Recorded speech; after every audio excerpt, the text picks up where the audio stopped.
갈등을 푸는 방법은 여러 가지가 있습니다. 갈등 상태에서 감정이 격해져서 상대가 소리를 질러도 함께 소리 지르지 말고 가능하다면 서로 깊은 심호흡을 1분만이라도 하면 분위기는 바뀌게 될 것입니다. 또한 나만 옳다는 생각을 버리고 상대도 옳다는 관점을 가지고 경청을 해야 합니다. 갈등을 풀기 위해서는 일단 대화를 해야 하는데 직접 대면해서 대화하는 방법, 편지를 쓰는 방법, 제3자의 도움을 받는 방법, 함께 운동을 하거나 소주 한잔을 하는 방법 등 여러 방법들이 있을 것입니다. 그런데 오늘은 갈등을 푸는 구체적인 방법을 말하려고 하는 것이 아닙니다. 저보고 만약 구체적인 방법을 말하려고 한다면 너자를 기반으로 하는 여러 방법들을 말씀드릴 텐데 그것은 다음 기회에 하도록 하겠습니다.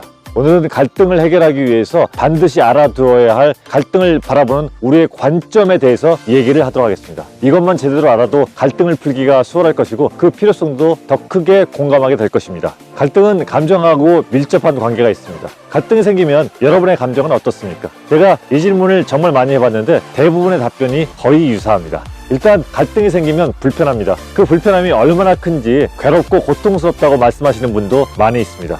갈등이 생기면 상대가 밉기도 하고 답답하기도 하고 말하기도 싫다고 합니다. 이 감정은 갈등이 생겼을 때 우리가 느끼는 솔직한 감정들입니다. 그래서 어떤 사람들은 이렇게 부정적인 감정들이 너무 싫고 벗어나고 싶어서 갈등을 풀려고 노력한다고 합니다. 하지만 노력한다고 해서 그 결과가 항상 좋은 것이 아니라서 때로는 더 답답해지기도 하고 더 화가 나기도 합니다.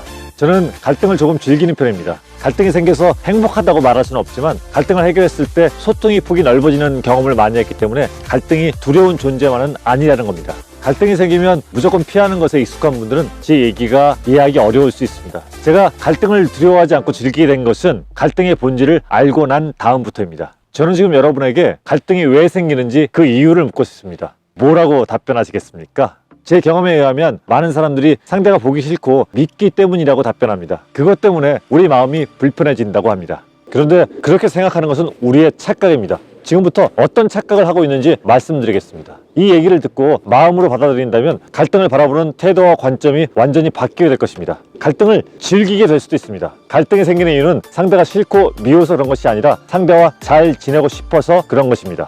많은 사람들이 갈등이 생겼을 때 마음이 불편한 것은 갈등이 생기는 진짜 이유를 알지 못하기 때문에 그렇습니다. 상대가 밉고 보기 싫은 것은 잘 지내고 싶은데 그렇게 되지 않아서 그런 감정이 올라온 것입니다. 즉, 잘 지내고 소통하고 싶은데 갈등이 생겨서 불편한 감정이 생겼다는 것입니다. 그런데 그것이 상대가 미워서 불편한 마음이 생긴 것이라고 착각하고 있는 거죠. 여러분, 사랑하는 사람이 정말 밉고 보기 싫은 적 있으시죠? 그때는 정말 저런 사람이 어딨어 라고 생각했다가도 조금 시간이 지나면 다시 사랑스럽고 함께하는 시간이 무척 행복했던 경험이 있으시죠? 원래 사랑하는 사람과 잘 지내고 싶은 마음이 큰데 그렇게 되지 않아서 마음이 불편했던 거고 그것을 상대가 미워서 그런 것이라고 착각했던 거죠. 그러다가 원했던 대로 다시 잘 지내게 되니까 행복하게 된 것이죠.